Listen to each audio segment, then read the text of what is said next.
155,000 public servants, that's nearly 1/3 of the government's workforce, are on strike, with the country's largest public sector union setting up 250 picket locations across the country, from Ottawa to Toronto to Montreal to Charlottetown, even snowy Regina. Workers are off the job after the union and the feds failed to reach a deal last night. The main sticking point is that we're looking for fair wages. The Government of Canada is one of the largest and most prominent employer in Canada, and they have the ability to set the tone for other employers going forward. It is inconvenient, yes, but it's not debilitating. Sorry we have to get to that point. We've been trying to negotiate for almost 2 years now. The government has dragged their heels for the last 2 years and hasn't brought a proper deal to the table. Here in Ottawa on Parliament Hill, the picket line is political, with opposition parties faulting the feds. Have a listen. Our veterans, our immigrants, our small businesses, our taxpayers will be without services. How will the Prime Minister fix the government he broke? Workers work hard, and now the government's got to step up. The government often talks a good game about collective bargaining, but ends up doing very much the same as the Conservatives. So will the Prime Minister commit to not bringing in back-to-work legislation? This is the first day of labor disruptions.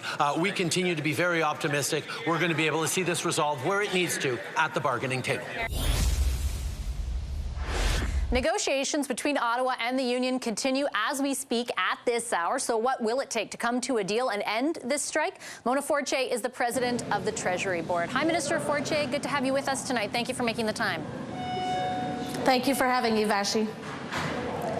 Minister, you've had 2 years since the contracts under dispute right now expired, and you've had 2 years essentially to avoid what happened today happening. Why couldn't you?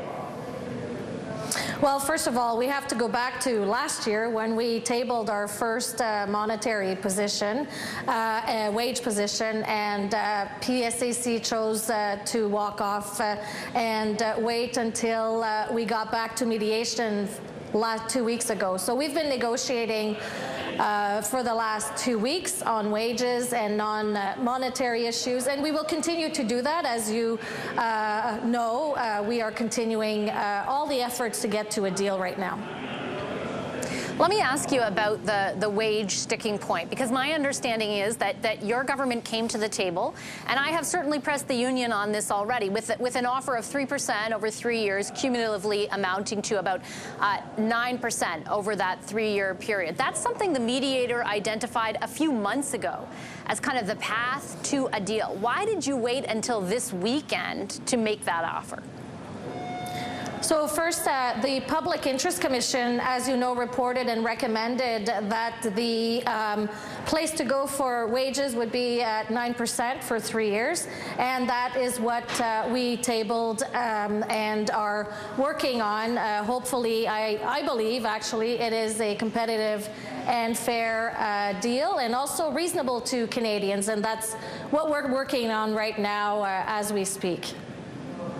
Minister, I appreciate that, but that's not a direct answer to the substance of my question. My question was why you didn't make that offer, which you contend is fair and is in line with what the mediator said was fair, back when the mediator said it was fair, months ago.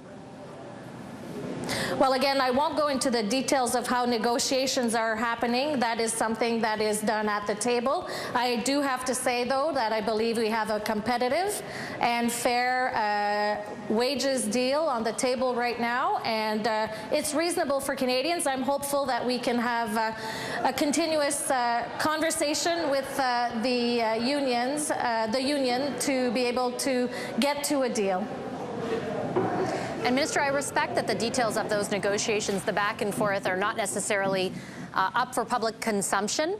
But the reason I'm asking about why you didn't table that offer earlier is because, of course, we find ourselves today in a position where tens of thousands of Canadians are very much impacted by 1/3 of the public service being on strike. And I'm trying to really figure out on behalf of them if there was a way to avoid it. If you had an extra 2 months to negotiate based on what you now deem a fair offer, why didn't you try and make that happen, I guess? Like, are you regretful at all that you didn't come to the table earlier with what you characterize as a fair offer?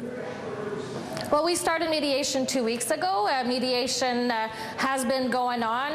Again, I won't go into details as I mentioned, but the importance is that we did not set a date and time for strike action. The union did, and I respect that. That is, of course, a respect of workers' rights. Again, we are continuing at the table, putting all the efforts in to get to a competitive, fair deal, and also that is reasonable to Canadians. In the meantime, I know that Canadians that are watching are, of course, worried about the current services. It's not going to be business as usual.